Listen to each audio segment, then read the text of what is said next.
The police cruiser rolling up my driveway at 7 in the morning was not how I planned to spend my Saturday. But then again, nothing involving Patricia Henderson ever went according to plan. I stood there in my flannel pajama pants and worn University of Montana hoodie, coffee mug halfway to my lips, watching two officers step out of their vehicle while my breath created small clouds in the frigid February air. Behind them, Patricia stood at the edge of my property line with her arms crossed, looking triumphant in her pristine cream-colored winter coat that probably cost more than my monthly mortgage payment. My name is Stephen Walsh, and I had been living in Whitefish, Montana for exactly 8 months. After spending 15 years in Seattle working as a software engineer, I decided the Pacific Northwest tech scene had wrung every last drop of enthusiasm from my soul. I wanted mountains, fresh air, and the kind of peace that only comes from being surrounded by pine trees and wildlife, instead of traffic and endless meetings. I bought a 3-bedroom log home on 2 acres just outside the main part of town, close enough to access amenities, but far enough to feel like I had actual space to breathe. The house came with a detached garage, a small barn that the previous owner had used for woodworking, and most importantly to me, an outdoor wood furnace. The central boiler E-Classic model sitting about 40 feet from my back door was what sold me on the property.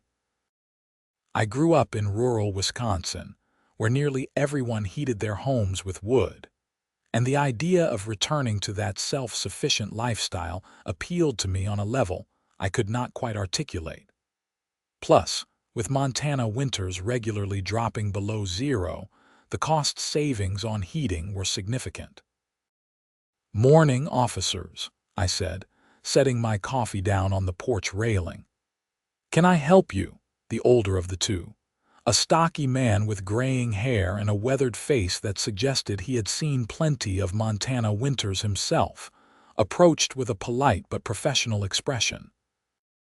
"Sir, I am Officer Daniels. This is Officer Chen. We received a complaint about smoke emissions from your property."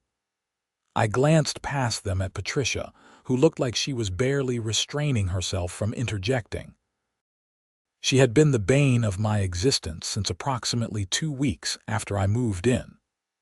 Patricia served as president of the Lakeside Pines HOA, a neighborhood association that technically governed the cluster of upscale homes about half a mile down the road from my property.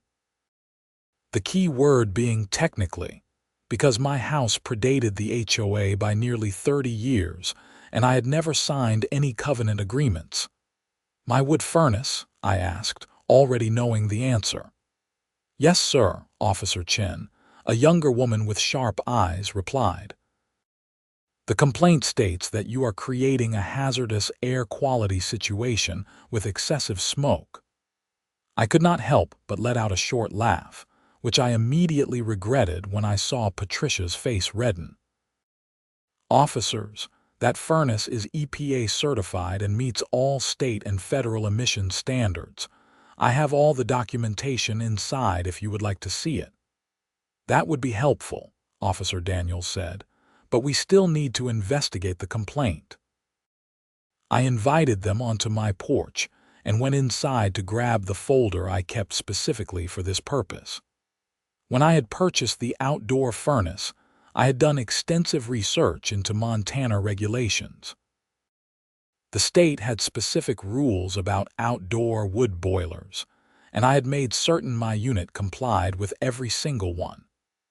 The E-Classic was a gasification model, meaning it burned wood at extremely high temperatures, resulting in cleaner combustion and minimal visible smoke when operated correctly. Returning outside, I handed the folder to Officer Daniels. Patricia had moved closer, now standing just beyond the bottom step of my porch as if waiting for permission to ascend. Her blonde hair was styled in that particular way that suburban women of a certain tax bracket seemed to favor, and her makeup was already perfectly applied despite the early hour. "As you can see," I said, pointing to the relevant documents, "the unit is EPA Phase 2 certified. It produces emissions well below the federal limits. I had it professionally installed last September, and it has been inspected by the county." Officer Daniels reviewed the paperwork, while Officer Chen walked around the side of the house to get a look at the furnace itself. I could hear the low hum of the blower fan from where we stood. I had loaded it with dry birch the night before, and the wood had burned down to an efficient coal bed by now, producing virtually no visible smoke. "This all appears to be in order," Officer Daniels said, handing the folder back to me. "Appears." Patricia's voice cut through the cold air like a knife. "Have you looked at the smoke pouring out of that thing? My children cannot even play outside without breathing in toxic fumes." I bit back my first response, which would have been to point out that Patricia's children were both in college and rarely visited. "Instead," I said calmly, "there is minimal smoke when the furnace is burning properly, which it always is. I only burn seasoned hardwood, and the gasification process eliminates most visible emissions." "Most is not all," Patricia snapped. "This is a residential area, not some backwoods camp. We have standards here." "Actually," I said, unable to keep the edge from my voice, "I am not part of your HOA. My property is not subject to your covenants." This was an old argument, one we had been having in various forms since November. Patricia had shown up at my door 3 weeks after I moved in with a stack of HOA documents and a smile that did not reach her eyes. She informed me that while my property had not been part of the original HOA, they had recently expanded their boundaries, and I needed to sign the covenant agreement. I had politely declined, explaining that you cannot simply annex existing properties into an HOA without the owner's consent. She had not taken it well. Officer Chen returned from her inspection. "I am not seeing any excessive smoke, madam. The unit appears to be operating within normal parameters." Patricia's jaw tightened. "You are not seeing it now because he knew you were coming. You should see it in the evenings when he loads it up. The smoke is thick and white, and it drifts directly toward our neighborhood."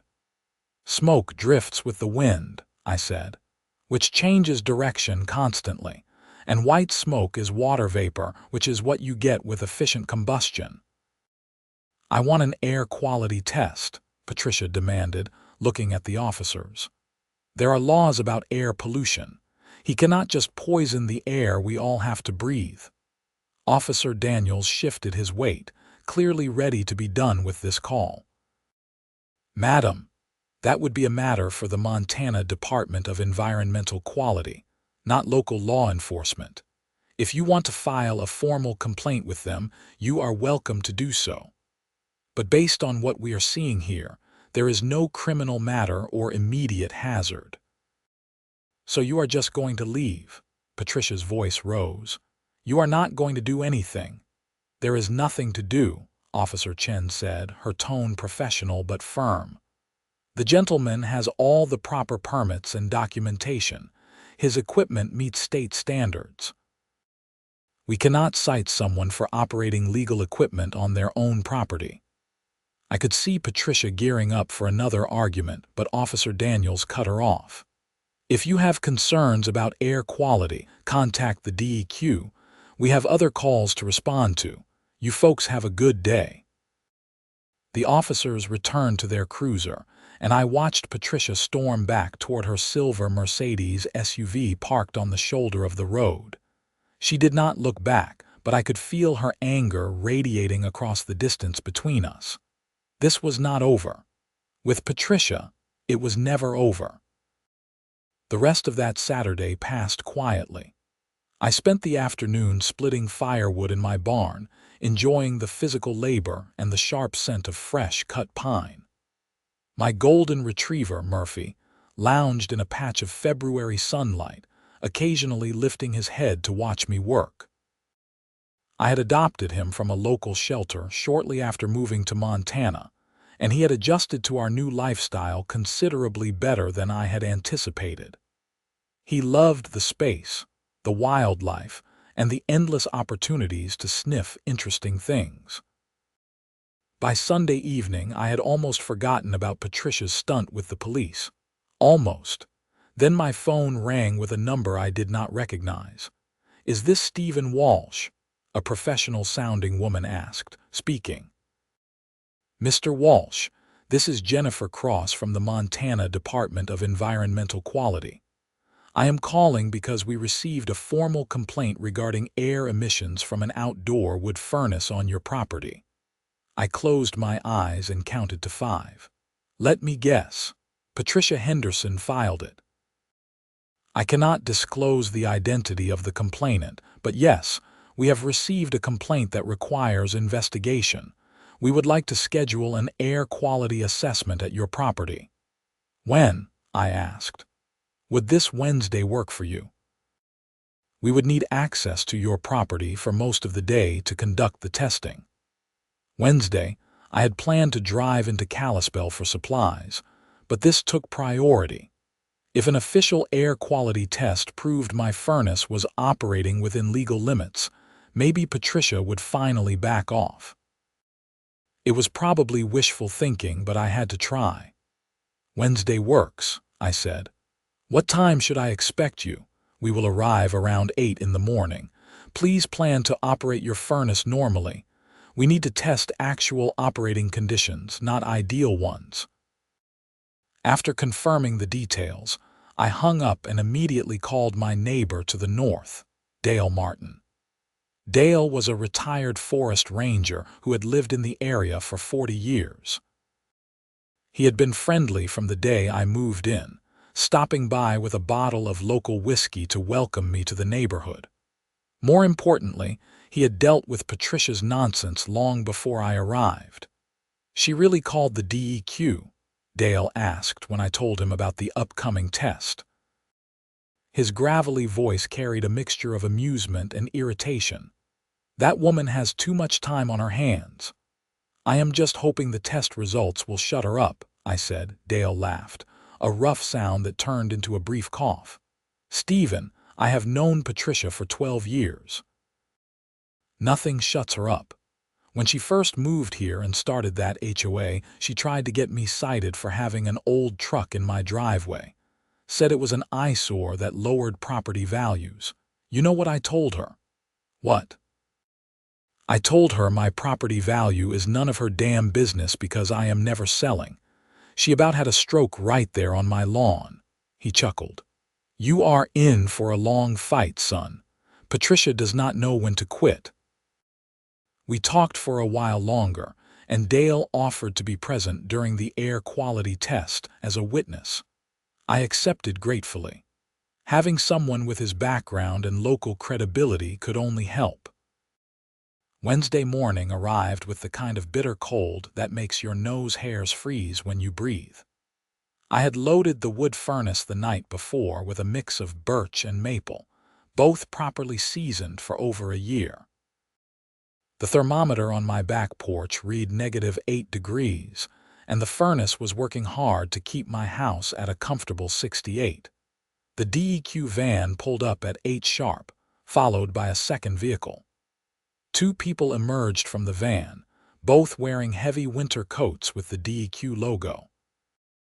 The second vehicle turned out to be Patricia's Mercedes. Of course she showed up. I would have been more surprised if she had not. "Mr. Walsh." The man who approached was in his mid-50s, wearing glasses that had immediately fogged up in the transition from his heated van to the frigid outdoor air. "I am Martin Brooks, environmental specialist with the DEQ. This is my colleague, Sarah Kim." We shook hands, and I led them around to where the wood furnace stood. Patricia trailed behind at a distance, not speaking but clearly determined to observe everything. Dale arrived a few minutes later, parking his old Ford pickup next to my garage and walking over with a thermos of coffee. "Morning, Patricia," he called out cheerfully. She responded with a curt nod. Martin and Sarah spent the next hour setting up their equipment. They had portable air quality monitors, particulate matter sensors, and several other devices I did not recognize. Sarah explained that they would be measuring several different pollutants including particulate matter, carbon monoxide, volatile organic compounds, and nitrogen oxides. The measurements will be taken at multiple distances from the furnace, Martin said, adjusting one of the sensors. At the property line, at the nearest neighboring structure, and at several points in between. We will also measure ambient air quality upwind to establish a baseline. How long will this take? I asked. We need readings over several hours to account for variations in wind, temperature, and your furnace's operational cycle. We will probably be here until mid-afternoon. Patricia had positioned herself near the property line, arms crossed, watching everything with the intensity of a hawk eyeing a field mouse. I invited Martin and Sarah to wait in my house where it was warm, but they declined, saying they needed to monitor the equipment. Dale and I retreated to my living room, watching through the windows while nursing coffee. Your furnace is running clean, Dale observed. Barely any visible smoke at all. He was right. When I stepped outside periodically to check on things, I could see only the faintest wisps of exhaust from the chimney. The gasification process was working exactly as designed, burning the wood so completely that there was almost nothing left to emit but heat and water vapor. Around noon, Patricia approached my front door and knocked sharply. I opened it to find her standing there with her phone in hand. I am documenting everything, she said without preamble. Every reading, every measurement. If they try to fudge the numbers, I will have proof. Nobody is fudging anything, I said tiredly. This is an official state agency doing their job. Your furnace is a nuisance and a health hazard, she continued as if I had not spoken. I have done research. Wood smoke contains over 200 chemicals, many of them carcinogenic. You are exposing the entire area to toxic pollution. Patricia, burning wood for heat has been done for thousands of years. Modern EPA-certified furnaces like mine are incredibly clean compared to old wood stoves. The emissions are minimal. Minimal is not zero, she shot back. I have young families in my neighborhood, children with asthma, elderly people with respiratory issues. Your selfish desire to save money on heating is putting all of them at risk. Dale appeared behind me in the doorway. Patricia, you live half a mile away. By the time any smoke from Stephen's furnace reaches your development, it is so dispersed it is undetectable. You are making a mountain out of a molehill. This does not concern you, Dale, she said icily. It concerns me when you harass my neighbors over nothing, he replied. Why don't you go wait in your warm car instead of bothering Stephen? Her face flushed red, but she turned and stalked back toward the testing area without another word. I looked at Dale and shook my head. Thanks, but you are just going to make her angrier. She has been angry since the day she moved here and realized rural Montana is not suburban Seattle, Dale said. Some people move to the mountains and expect everyone else to change for them. She will never be happy here. By 3 in the afternoon, Martin and Sarah had completed their testing. They packed up their equipment methodically while I waited anxiously for some indication of the results. Finally, Martin approached me with a tablet showing graphs and numbers. Mr. Walsh, our preliminary findings show that your outdoor wood furnace is operating well within state and federal emissions limits, he said. The particulate matter readings at your property line are actually lower than the ambient air quality readings we took from the surrounding area. Your unit is burning very cleanly. Relief washed over me. So there is no violation, none whatsoever. We will prepare a full report and send it to you within 2 weeks, but I can tell you now that you are in full compliance. In fact, your emissions are significantly below the maximum allowable levels. This is one of the cleaner wood-burning operations I have tested. Patricia, who had been standing close enough to hear this conversation, stepped forward. What about the visual smoke? What about the odor? Sarah answered this time.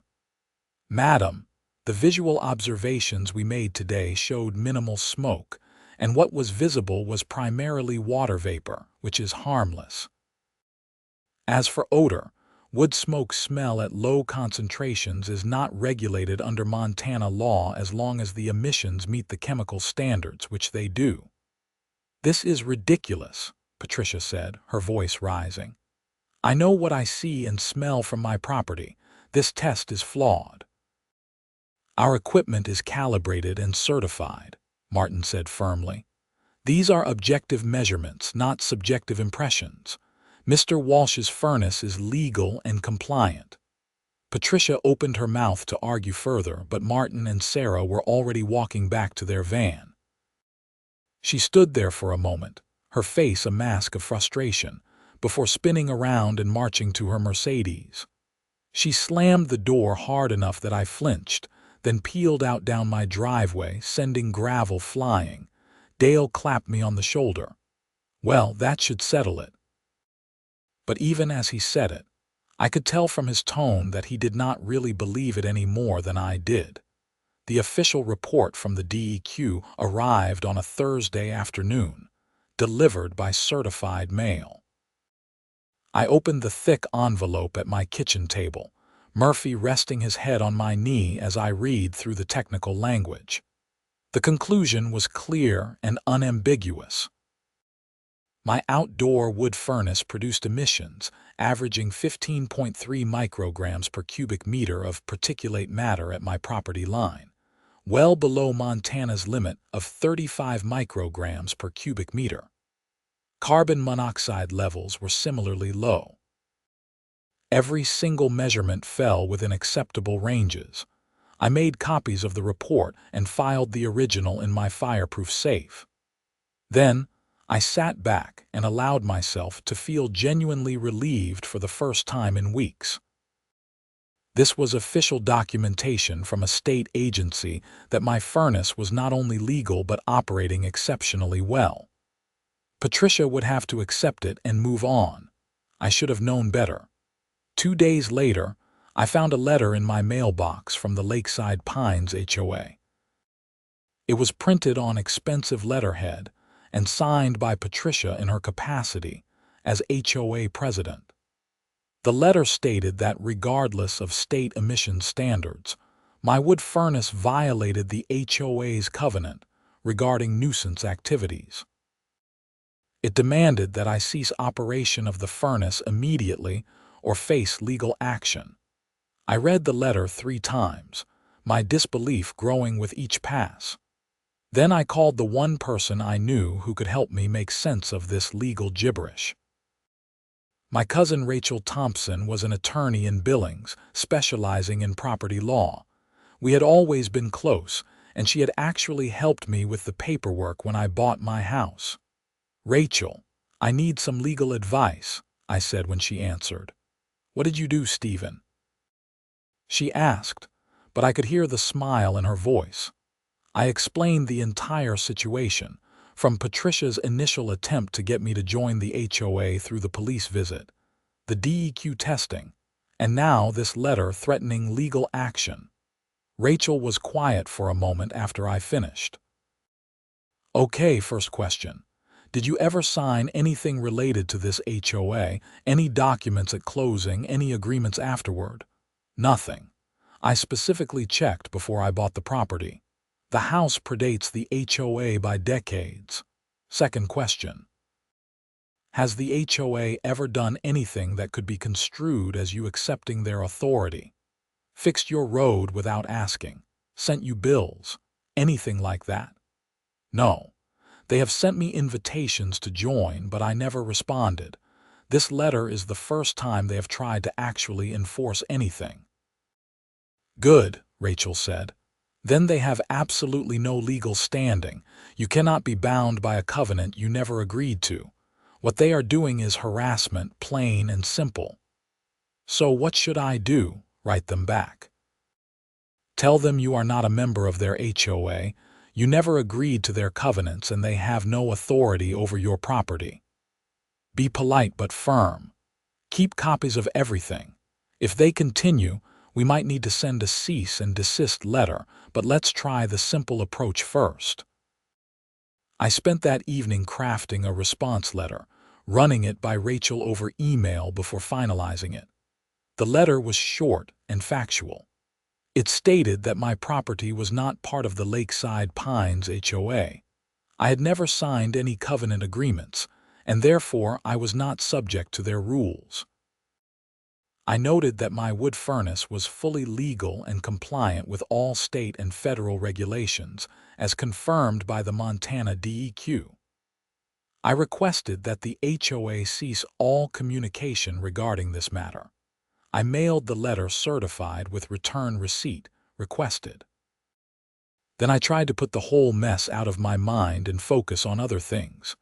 March arrived with the kind of false spring that Montana is famous for. Temperatures climbing into the 40s before inevitably plunging back down.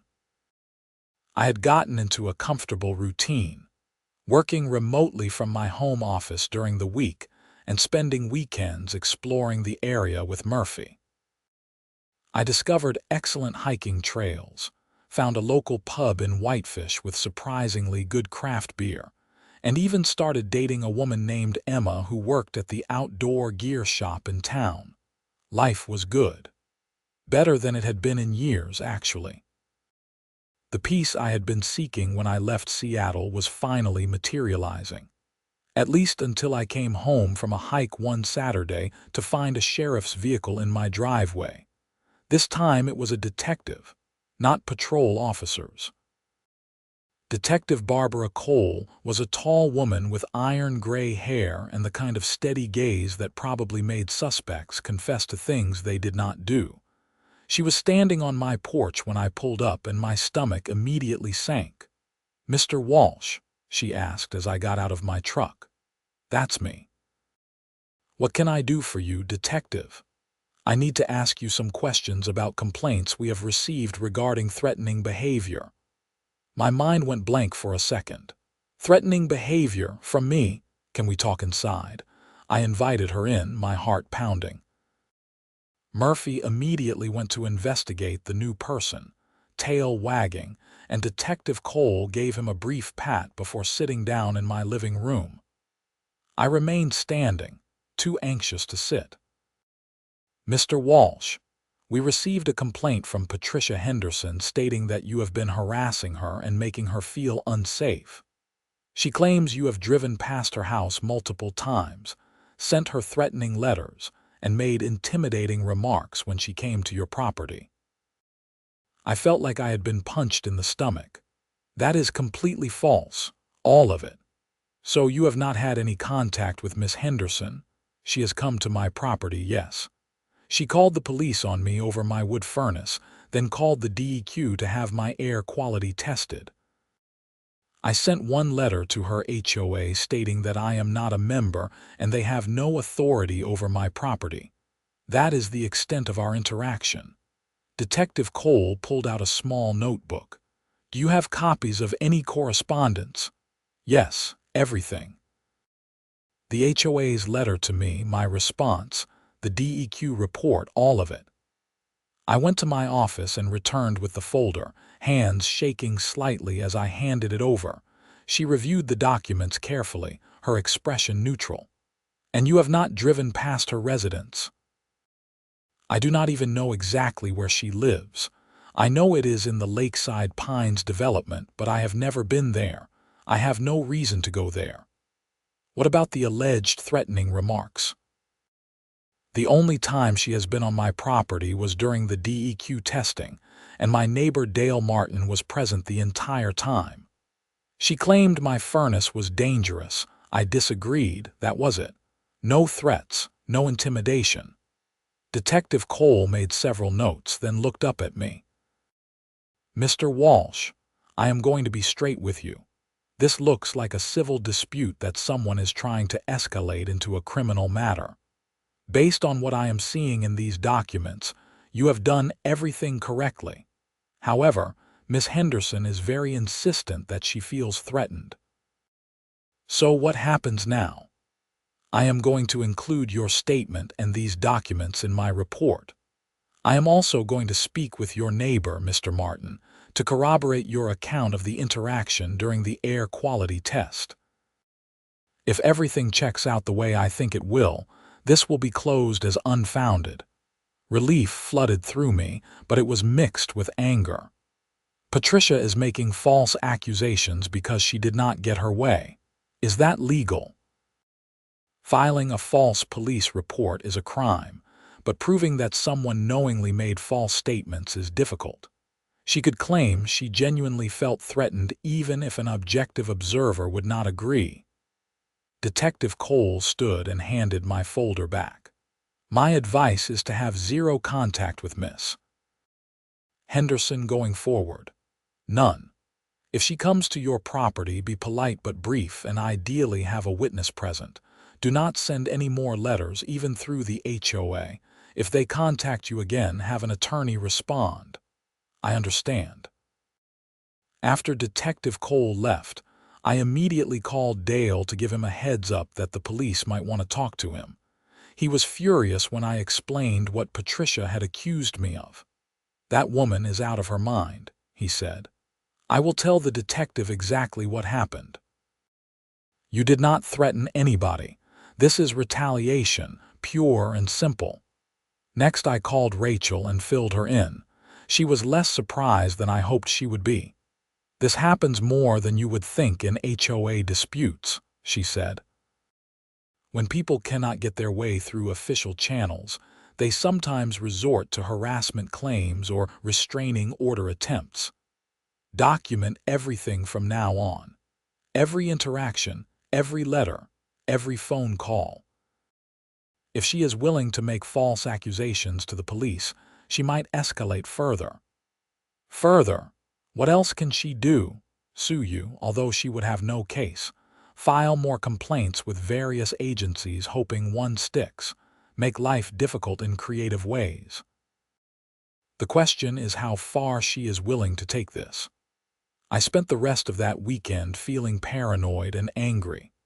I had moved to Montana for peace and simplicity, and instead, I had somehow ended up in a war with a suburban tyrant who could not accept that she did not control my life.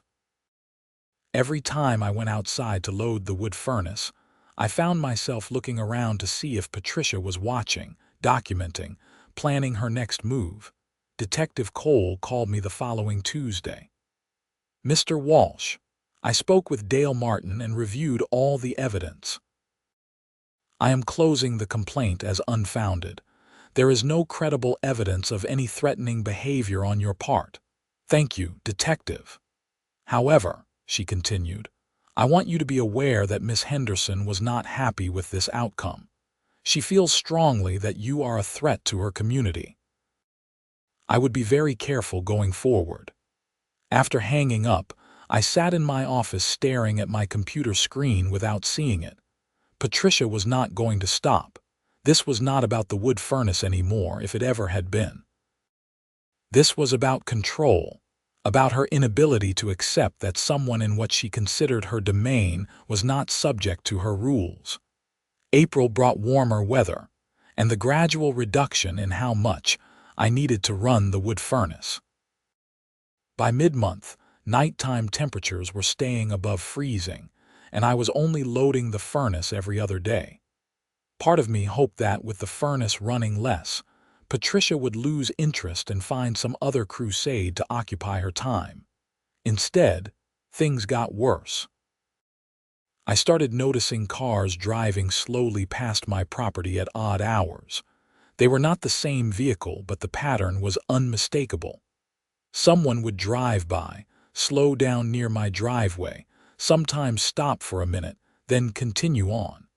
It happened often enough that it could not be coincidence. Then my mailbox was vandalized. I went out one morning to find it knocked off its post, lying in the ditch with the flag bent and the door hanging open. It could have been teenagers, but the timing felt wrong. Dale noticed the increased traffic too. "I have been keeping an eye out," he told me one evening when he stopped by. "Yesterday I saw the same silver SUV drive past 3 times in 2 hours. Looked like Patricia's Mercedes, but I could not see the driver clearly. Should I call the police and tell them what?" "That someone is using the public road. Unless you catch her doing something clearly illegal, there is not much they can do." I installed a security camera system that weekend, mounting cameras to cover my driveway, the wood furnace area, and the front of my property.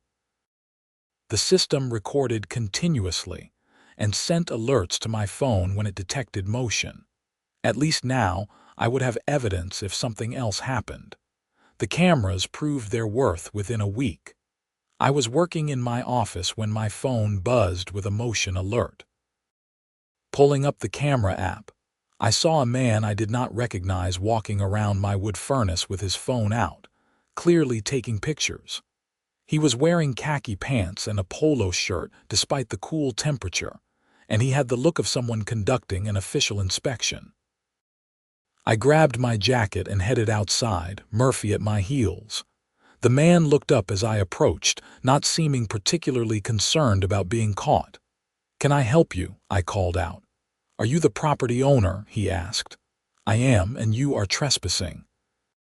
He reached into his pocket and pulled out a business card, walking over to hand it to me. "Lance Burton, environmental consultant. I was hired to conduct an independent assessment of potential air quality issues in this area." I looked at the card, then back at him. "Hired by who?" "I am not at liberty to disclose my client's identity. Let me guess, Patricia Henderson or the Lakeside Pines HOA." His expression did not change. "As I said, I cannot disclose that information. I am simply gathering data about outdoor wood furnaces in the region." "Do you have a warrant or any legal authority to be on my property?" "No, but then you need to leave. Now. I have security cameras recording this entire conversation, and if you do not leave immediately, I am calling the police." Lance Burton held up his hands in a placating gesture. "No need for that. I have what I need anyway." He walked back toward a white sedan parked on the road, got in, and drove away. I immediately called Rachel and described what had just happened. She listened quietly, then said, "Okay, this is getting out of hand. I think it is time we filed for a restraining order against Patricia Henderson and the HOA. Can we do that?" "We can try. We need to document a pattern of harassment, which you now have. The false police report, the letters, the surveillance, now sending someone onto your property. A judge might agree that this has crossed the line into harassment. What about the environmental consultant?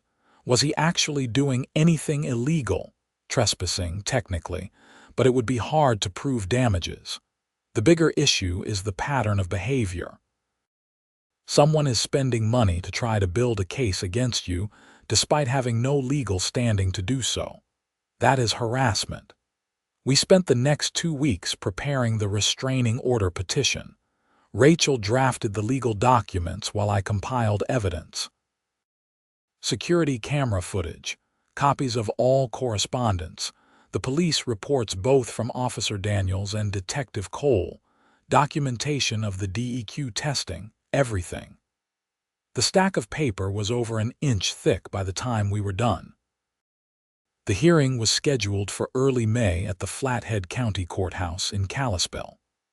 I took the day off work and met Rachel in the parking lot, nervous in a way I had not been since my first job interview out of college. We went through security and found the courtroom where our case would be heard. Patricia was already there with her own attorney, a sharp-dressed man in his 40s who looked like he specialized in HOA law. Patricia herself was dressed as if attending a funeral, all in black, her expression grave. When she saw me, her jaw tightened, but she did not say anything. Judge Michael Patterson presided, a man in his 60s with the kind of weathered face that suggested he was probably counting the days until retirement. He called our case and asked Rachel to present our petition. Rachel laid out the facts clearly and methodically. She presented the timeline of events, the documentation, the DEQ report showing my furnace was legal, and the pattern of escalating behavior from Patricia and the HOA. She argued that despite having no legal authority over my property, they were engaging in systematic harassment. Patricia's attorney, who introduced himself as Gerald Simmons, stood to respond. Your Honor, my client has done nothing but attempt to protect her community from a legitimate health and safety concern. Mr. Walsh's outdoor wood furnace produces smoke that regularly impacts the air quality in the Lakeside Pines neighborhood. Miss Henderson has every right to investigate potential environmental hazards and to seek legal remedies. Does your client have any evidence that Mr. Walsh's furnace violates state or federal regulations? Judge Patterson asked. The DEQ report showed that emissions were within the legal limits at the time of testing, but our environmental consultant has documented instances of excessive smoke that documented how. The judge interrupted. With calibrated instruments and certified testing, or with photographs? Gerald hesitated. Photographs and visual observation, Your Honor. So no actual evidence of violations. Visual evidence is still evidence. Judge Patterson turned to me.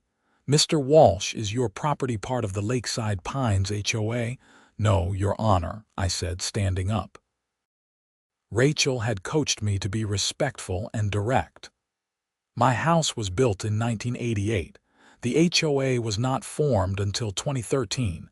I have never signed any covenant agreements. Miss Henderson, the judge said, looking at Patricia. On what legal basis do you claim authority over Mr. Walsh's property? Patricia stood, her voice tight. Your Honor, while Mr. Walsh may not have formally joined our HOA, his property is in close enough proximity that his actions directly impact our residents. We have children, elderly people, individuals with respiratory conditions. His furnace is a nuisance and a hazard. That is not what I asked. Do you have any legal authority over his property? We have a responsibility to protect our community. That is still not an answer to my question. Judge Patterson looked down at the documents in front of him. I have reviewed the evidence presented by both sides. Mr. Walsh's outdoor wood furnace is legal, properly permitted, and has been tested by the Montana DEQ, with results showing full compliance with all regulations. The pattern of behavior documented here, including false police reports, trespassing, and continued harassment after being informed that Miss Henderson has no legal standing, constitutes harassment under Montana law.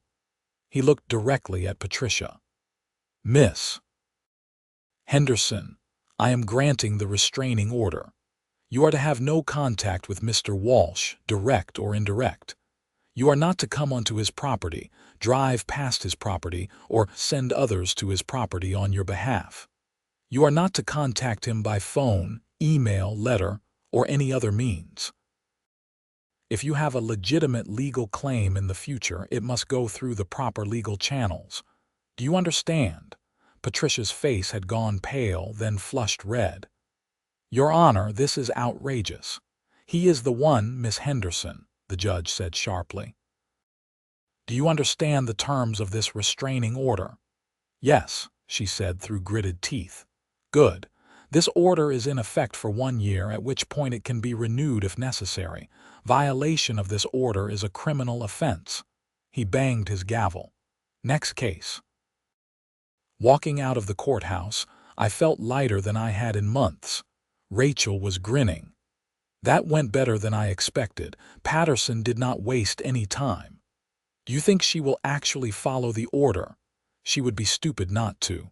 Violating a restraining order means jail time. Even Patricia has to recognize that. We celebrated with lunch at a restaurant in downtown Kalispell, and I drove home feeling genuinely optimistic. Maybe this was finally over. Maybe Patricia would find some other target for her controlling behavior and leave me alone. For a few weeks, it seemed like that was exactly what was happening. No more cars driving slowly past my property. No more surprise visits or letters. The security cameras recorded nothing more interesting than deer wandering through my yard and Murphy chasing squirrels. I started spending more time with Emma, the woman from the outdoor gear shop. She was funny and smart and loved hiking as much as I did. We spent a memorable Saturday climbing to the summit of Danny on Trail, then celebrated with beers at the Great Northern Brewing Company.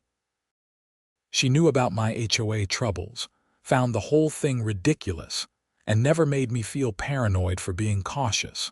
Summer arrived in full force, and I barely needed the wood furnace at all. I ran it occasionally to heat water, but mostly it sat idle, which suited me fine.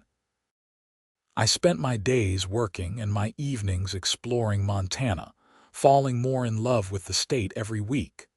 Then in mid-July, everything exploded again, but this time in a way I never saw coming. I was at Emma's apartment in Whitefish when Dale called, his voice urgent. "Stephen, you need to get home right now." "What happened?" "Fire trucks are at your place. Something about a report of smoke." I made it home in 15 minutes, my truck probably violating several speed limits on the way. 2 fire engines were parked in my driveway, and firefighters were examining my wood furnace. Dale was standing nearby, watching with his arms crossed. I jumped out and ran over. "What is going on?" The fire chief, a broad-shouldered man with a soot-stained face, turned to me. "Are you the homeowner?" "Yes, Stephen Walsh. What happened?" "We received a report of a structure fire at this address, specifically heavy smoke coming from that outdoor furnace." I looked at the furnace. It was not even running. The door was cold to the touch. "There is no fire." "I have not loaded it in 3 days." The fire chief walked over and checked it himself, then returned shaking his head. "Yeah, there is definitely no fire. This was a false alarm." "You know who called it in?" Dispatch said it was an anonymous call from a cell phone. Dale and I looked at each other. We both knew exactly who had made that call, but proving it was another matter. The fire chief and his crew packed up and left, apologizing for the disruption. As soon as they were gone, I called Rachel. "She is violating the restraining order," I said without preamble. "You are sure it was Patricia? Who else would it be? She called in a fake emergency to send the fire department to my house." "Can you prove it was her?" "No, it was anonymous." Rachel was quiet for a moment. "Okay, here is what we do. Document everything that just happened. Get a written report from the fire department if possible. Start a log of any other incidents. If we can establish a pattern of continued harassment, we can file a motion for contempt of court." How long do we wait? Unfortunately, we need more than one incident. A single anonymous call is not enough to prove violation of the restraining order, but if it keeps happening, the pattern becomes evidence. Over the next month, the harassment continued in ways that were frustrating precisely because they were so difficult to prove. Anonymous noise complaints called into the sheriff's office, claiming I was running loud equipment at night. I was not, and the deputies who responded confirmed there was no violation, but I still had to deal with the disruptions. My mailbox was vandalized again. Someone filed a complaint with the Montana Department of Revenue, claiming I was running a commercial wood-cutting operation without proper licenses, which was completely false and required hours of my time to sort out. Each incident by itself was minor, but together they formed a pattern of constant low-level harassment clearly designed to make my life miserable.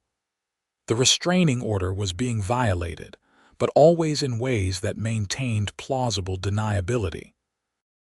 Patricia was smart enough not to show up herself or leave obvious evidence, but she made a mistake in August. I was at work in my home office when my security camera alert went off. Pulling up the feed, I saw a silver Mercedes SUV parked on the road near my mailbox. A woman who was definitely Patricia Henderson got out, looked around furtively, then walked up to my mailbox and put something inside before quickly returning to her vehicle and driving away. My heart pounded as I saved the video clip and immediately called Rachel. I have got her on camera. Patricia just came to my property and put something in my mailbox. You are certain it is her? Positive. Clear shot of her face and her license plate. Do not touch whatever she put in the mailbox. Call the police and report a restraining order violation right now. This is what we have been waiting for. I called 911 and explained the situation. 20 minutes later, Officer Daniels arrived, the same officer who had responded to the original complaint about my wood furnace. He remembered me and did not look thrilled to be back. So Patricia Henderson is at it again, he said as I showed him the security footage on my phone. This time she violated a court order, I said. We walked down to the mailbox together. Inside was a letter, an official-looking document from the Lakeside Pines HOA. Officer Daniels put on gloves before removing it and reading the contents. It was another demand that I cease operation of my wood furnace, along with a notice that the HOA intended to file a lawsuit for creating a private nuisance. She hand-delivered this, Officer Daniels asked. You can see it in the video. He nodded slowly. Yeah, this is a clear violation of the restraining order. No contact means no contact, which includes leaving letters. I am going to file a report and forward it to the prosecutor's office. They will decide whether to charge her. What happens if they do? She could face criminal contempt charges. At minimum, a fine. Potentially jail time if the judge takes it seriously. After Officer Daniels left, I forwarded the security video to Rachel along with photos of the letter. She called me back within an hour. This is perfect, she said, sounding excited. Clear violation, documented on video, delivered to your property personally. We are filing a motion for contempt tomorrow. I will also ask the judge to extend the restraining order and potentially add penalties. How long will this take? Court processes move slowly, but given that we have video evidence, this should be pretty straightforward. A few weeks, probably. The contempt hearing was scheduled for early September. Once again, I found myself at the Flathead County Courthouse, this time with Emma beside me for moral support. Dale came too, insisting he wanted to see Patricia finally get what she deserved. Judge Patterson did not look happy when he called our case. Patricia was present with Gerald Simmons, and she looked defiant rather than contrite. The judge reviewed the evidence, including watching the security video on a courtroom monitor. Miss Henderson, he said when the video finished playing. That is clearly you in the video, delivering a letter to Mr. Walsh's mailbox despite a valid restraining order prohibiting any contact. Do you dispute this? Patricia stood up. Gerald tried to put a hand on her arm, but she shook him off. Your Honor, I had to deliver that letter because Mr. Walsh refuses to acknowledge the HOA's legitimate concerns. He is, Miss Henderson, the judge interrupted. I did not ask why you violated the order. I asked if you dispute that you did. I was acting on behalf of the HOA to protect our community. So you do not dispute it. Gerald finally managed to interject. Your Honor, my client acknowledges she delivered the letter, but she believed it was acceptable because it was official HOA business, not personal contact. Judge Patterson's expression suggested exactly what he thought of that argument. The restraining order prohibits all contact, direct or indirect, for any reason. There is no exception for HOA business. In fact, I specifically addressed that in my original ruling. He looked at Patricia with evident frustration.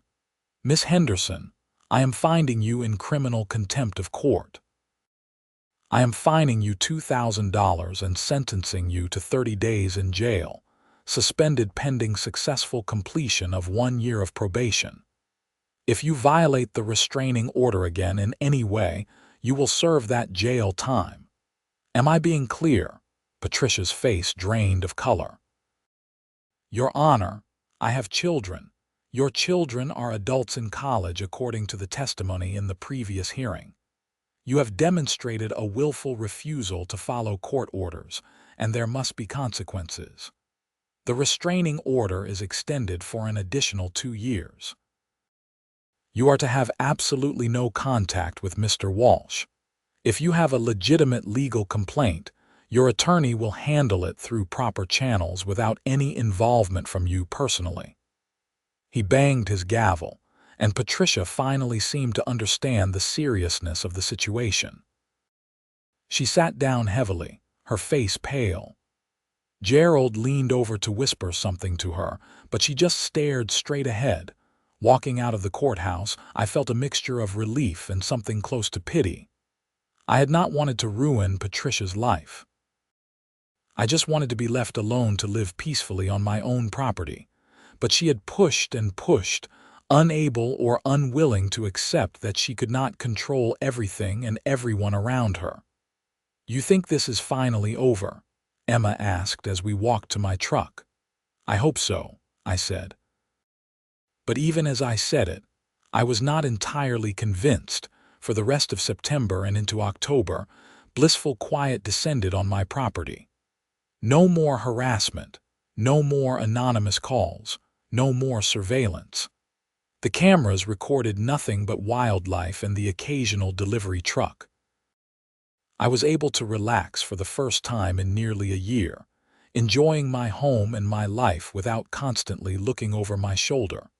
I started running the wood furnace again as temperatures dropped, but this time without any anxiety. The unit performed beautifully, keeping my house warm through increasingly cold nights. Emma spent more time at my place, and we talked about her potentially moving in when her apartment lease ended in December. Dale and I became even closer friends, spending evenings sharing bourbon and talking about everything from local politics to the best spots for fly fishing. He had been more than a neighbor during the whole HOA ordeal.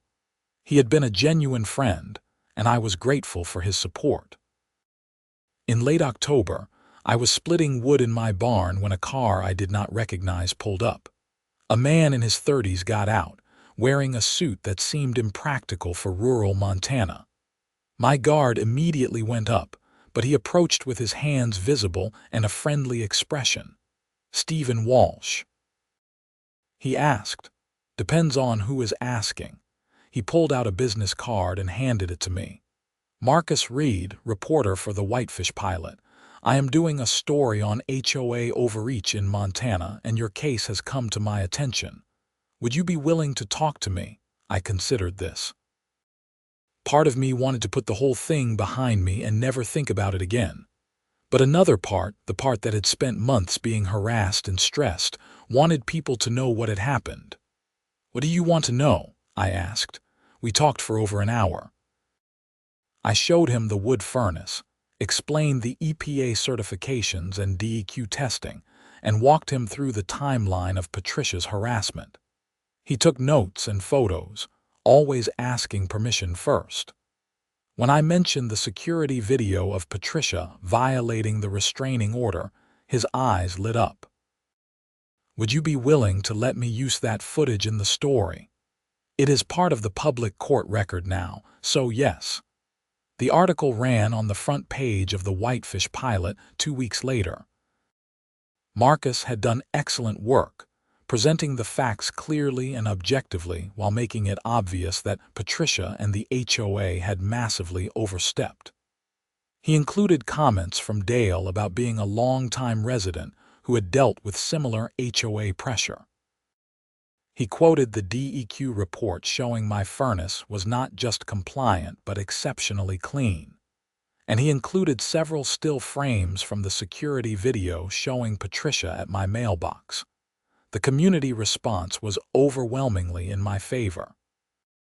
Letters to the editor poured in, most of them critical of the HOA and supportive of property rights. Several people wrote about their own experiences with overzealous HOA enforcement.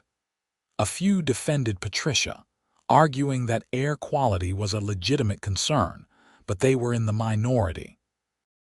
More importantly, the story caught the attention of the Lakeside Pines HOA board members. I learned from Dale, who had contacts in the development, that several board members were furious with Patricia. The legal bills from Gerald Simmons were substantial, and now the HOA was dealing with negative publicity and a reputation for bullying. An emergency board meeting was called. 2 weeks after the article ran, I received a certified letter from the Lakeside Pines HOA. My stomach dropped when I saw the return address, but when I opened it, I was surprised by the contents. The letter, signed by 4 board members but noticeably not by Patricia, was an apology. It acknowledged that the HOA had no jurisdiction over my property, apologized for any distress caused, and stated that all HOA actions regarding my wood furnace were being permanently dropped. The letter also mentioned that Patricia Henderson had resigned as HOA president. I called Dale immediately. "Did you hear about Patricia?" "Oh yeah," he said, laughing. "Apparently the board gave her an ultimatum, resign or be removed. She chose to resign, but barely. I heard she had a complete meltdown at the meeting, yelling about betrayal and spineless board members. Quite the spectacle. Do you think she is done? I think she does not have a choice. Without the HOA backing her up and with that restraining order, what can she do? Plus, people are talking. She has become kind of a pariah in the development. Turns out a lot of folks were tired of her authoritarian approach. Winter arrived in full force, and my wood furnace became an essential part of daily life again. I fell into a comfortable routine of loading it each evening, watching the temperature gauge, adjusting airflow for optimal combustion. It was peaceful, meditative work. Every time I walked out to the furnace in the crisp night air, I felt grateful for the life I had built here. Emma moved in 2 days before Christmas, bringing her 2 cats and an impressive collection of outdoor gear. We spent Christmas Eve sitting by the fireplace, Murphy and the cats having reached a tentative truce, talking about plans for the future. She wanted to start her own outdoor guide business. I was thinking about doing some consulting work in addition to my regular job. Montana had given us both room to dream bigger. On New Year's Eve, Dale came over for dinner. Emma made an incredible elk roast with vegetables from a local farm, and we stayed up past midnight talking and laughing. At one point, Dale raised his glass in a toast. "To property rights," he said. "And to neighbors who stand up for what is right." "To Montana," Emma added, "for giving us space to breathe." "To peace and quiet," I said. "May it last." We clinked glasses, and I meant every word. January brought the coldest temperatures I had experienced since moving to Montana, several nights dropping below -20. The wood furnace worked overtime, and I went through firewood faster than anticipated. But I had stocked up well in the fall, and the barn was still half full of seasoned wood. One particularly cold morning, I was outside loading the furnace when a truck pulled up that I recognized. It was Gerald Simmons, Patricia's attorney. He got out slowly, holding his hands up in a non-threatening gesture as he approached. Mr. Walsh, I know I am probably the last person you want to see, but I need to talk to you. Does this violate the restraining order? I asked. No, I am not here on Patricia's behalf. I am actually here about her. He looked uncomfortable. Can we talk inside where it is warm? Curious despite myself, I led him into the house. Emma was at work, so it was just us and Murphy, who gave Gerald a thorough sniffing before deciding he was acceptable.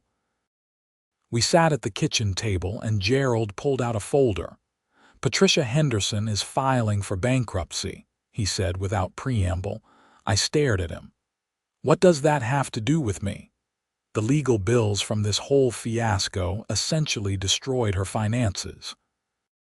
Between my fees, the fines from the contempt charges, and the cost of the environmental consultant, she racked up over $60,000 in debt. Her husband is filing for divorce, partly because of the financial impact. She is losing everything. I still do not understand why you are telling me this. Gerald looked down at the table. Because she is making noise about suing you for damages, claiming that your wood furnace created a legitimate nuisance, and you somehow orchestrated this whole thing to destroy her reputation and finances. It is nonsense, legally speaking, but she is desperate and not thinking clearly. Can she actually sue me? Anyone can file a lawsuit. Winning is another matter. She has no case. You operated legal equipment on your own property, and she has a documented pattern of harassment that led to the legal consequences she is now facing. But a frivolous lawsuit can still cost you time and money to defend against. So what do you want from me? Honestly. I am hoping you will not take legal action against her. She is talking about suing, but I do not think she will follow through once she calms down and realizes how impossible her situation is. If you pursue her for your legal costs or damages, it will push her over the edge. I am not saying you do not have the right to, but I am asking for mercy. I thought about this for a long time. Patricia had made my life hell for months. She had filed false police reports, violated a court order, cost me thousands of dollars in legal fees and stress I could not quantify. Part of me wanted to see her held accountable for all of it, but another part, the part that had moved to Montana to escape conflict and find peace, just wanted this to be over. I am not going to sue her, I said finally. I never wanted any of this. I just wanted to heat my house and be left alone. If she leaves me alone from now on, we are done. Gerald looked relieved. Thank you. I will make sure she understands that her best option is to move on with her life and leave you in peace. After he left, I sat at my kitchen table for a while, thinking about the whole strange saga. Patricia had destroyed her own life through her obsessive need to control something that was never hers to control. She had turned a non-issue into a legal nightmare, and the consequences had been entirely self-inflicted. I could not help but feel a little sad about it. Not for her specifically, but for the waste of it all. All that time, money, and emotional energy spent on a conflict that never needed to happen. Emma came home and found me still sitting there. "You okay?" she asked. I told her about Gerald's visit. She listened quietly, then shook her head. "You are a better person than I am." "I would want to see her pay for everything she put you through." "Maybe," I said, "but what would that accomplish? She is already paying. Sometimes the best revenge is just living well." The rest of January passed without incident. February arrived, and with it the kind of deep winter beauty that makes Montana worth the cold. The mountains were covered in pristine snow, the air was so clear you could see for miles, and the silence at night was absolute. I got a call from Marcus Reed at the newspaper in early February. "Stephen, I wanted to give you a heads up. Patricia Henderson sold her house. She is moving back to Seattle." "How do you know?" "Real estate transactions are public record, and I have been following the story. Thought you would want to know." After hanging up, I walked outside to load the wood furnace. The sun was setting behind the mountains, painting the sky in shades of orange and pink. The air was cold and clean, and smoke from my furnace was barely visible in the twilight. Patricia was leaving. The fight was truly over. I finished loading the furnace, adjusted the dampers, and stood there for a moment enjoying the evening. Murphy came outside and sat beside me, leaning against my leg. From inside the house, I could hear Emma playing music. Dale's lights were on in his house to the north. Everything was peaceful. This was what I had moved to Montana for. This exact feeling. Spring came early that year, or at least it felt that way. By mid-March, the snow was melting rapidly, and I was running the wood furnace less and less. Emma and I spent weekends hiking, working on her business plan and fixing up the house. She wanted to add a greenhouse, and I was excited about the project. Dale came over one Saturday in April with news. You will never guess who bought Patricia's house. Who? A young couple from California.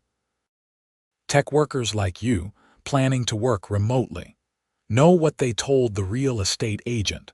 They specifically chose that development because it is near your property, and they saw the article about your wood furnace. They want to get one themselves. I started laughing and could not stop. It was too perfect. Patricia had spent months fighting my wood furnace, destroyed her own life in the process, and now her house was owned by people who wanted to do exactly what she had tried to prevent me from doing. Did they contact you? Dale asked. Not yet, but I hope they do. I would be happy to talk to them about what works and what does not. They did contact me, 2 weeks later. Jake and Lauren Morrison were in their early 30s, friendly and enthusiastic about their move to Montana.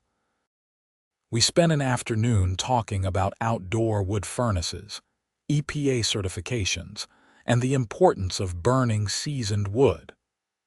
I showed them my entire setup, gave them advice on installation and suppliers, and told them the whole story of my conflict with the HOA. Patricia Henderson tried to have you arrested over a wood furnace, Lauren asked, incredulous. Multiple times, I said. But the good news is that the current HOA leadership is much more reasonable. They sent me an apology letter and agreed to leave me alone. That is good to know, Jake said.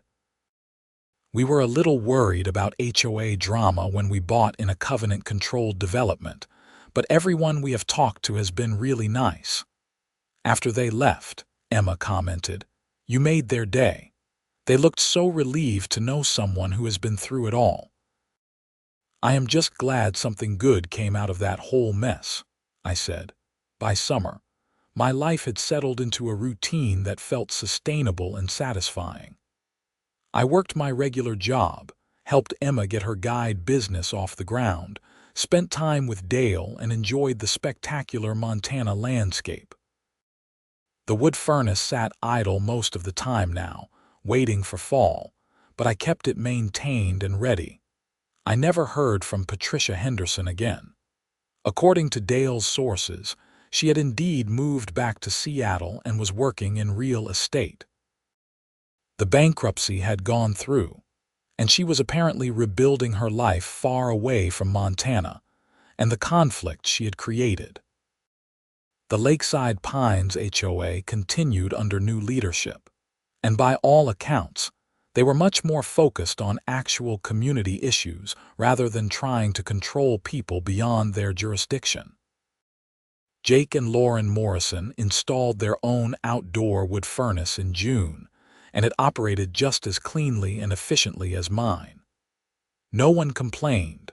On a warm evening in August, almost exactly 2 years after I first moved to Montana, Emma and I sat on the back deck watching the sunset. Murphy was asleep at our feet and the mountains were glowing in the last light of day. Do you ever regret moving here? Emma asked. With all the drama with Patricia, the legal battles, all of it, I thought about the question. No, I said honestly. It was rough for a while, but this is still the best decision I have ever made. Patricia was one person who could not handle change or accept that she did not control everything. But Montana, this place, the people who belong here, they are all exactly what I needed. Even with an HOA trying to destroy you, even with that. Because it taught me something important. Standing up for what is right, for your actual legal rights and property, is worth the fight. I could have given in, removed the furnace, tried to appease her. But then I would have been living her life, not mine. Emmer reached over and took my hand. I am glad you fought. Me too.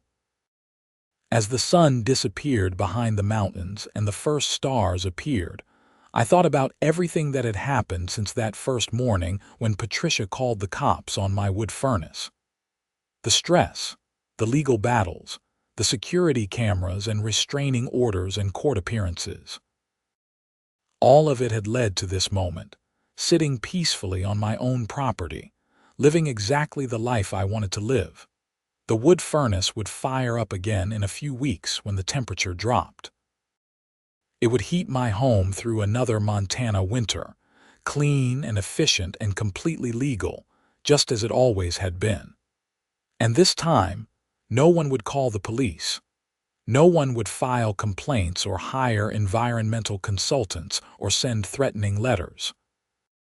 Because sometimes, when you stand your ground and refuse to be bullied, even by someone who seems to hold all the power, you win not by destroying them, but by simply outlasting them. Patricia had destroyed herself through her own actions, and I had done nothing but protect what was mine and live my life according to my own values. That evening, as darkness settled over the Montana landscape and the temperature began to drop, I felt something I had not fully felt in years. Complete and total peace. My home was mine. My life was mine, and no HOA, no matter how determined, could take that away. The story of my outdoor wood furnace and Patricia Henderson's misguided crusade against it became something of a local legend. Marcus Reed's article was picked up by a few regional papers, and I occasionally got emails from people in similar situations asking for advice. I always replied with the same message. Know your rights, document everything, and do not be afraid to stand up to bullying even when it wears the mask of official authority. Dale liked to joke that I should write a book about the experience, but I did not see the point. I had lived it once, and that was enough. The important thing was not the story itself, but what came after. The quiet, the peace, the freedom to live as I chose on my own property without fear of harassment or intimidation. Montana had given me that. Not without a fight, but it had given it to me nonetheless. And every time I loaded my wood furnace on a cold winter evening, watching the flames through the glass door and feeling the warmth it provided, I was grateful for every single moment of that fight, and everything it had taught me about standing firm in the face of unreasonable opposition. The air quality test had shown what I knew all along. My emissions were below state limits. My furnace was legal, and I had every right to use it. Sometimes the simplest truths are the ones worth fighting for, and sometimes the battles we do not want to fight are exactly the ones we need to win. As autumn approached and I began splitting wood for the coming winter, I looked out across my property at the mountains beyond and smiled. This was home. This was peace. And no one, not Patricia Henderson or any HOA or anyone else, could ever take that away from me again. The wood furnace stood ready, legal and clean, to heat my home through another winter. And I stood ready, confident and secure in my rights, to live the life I had chosen in the place I had chosen to live it. That was worth everything.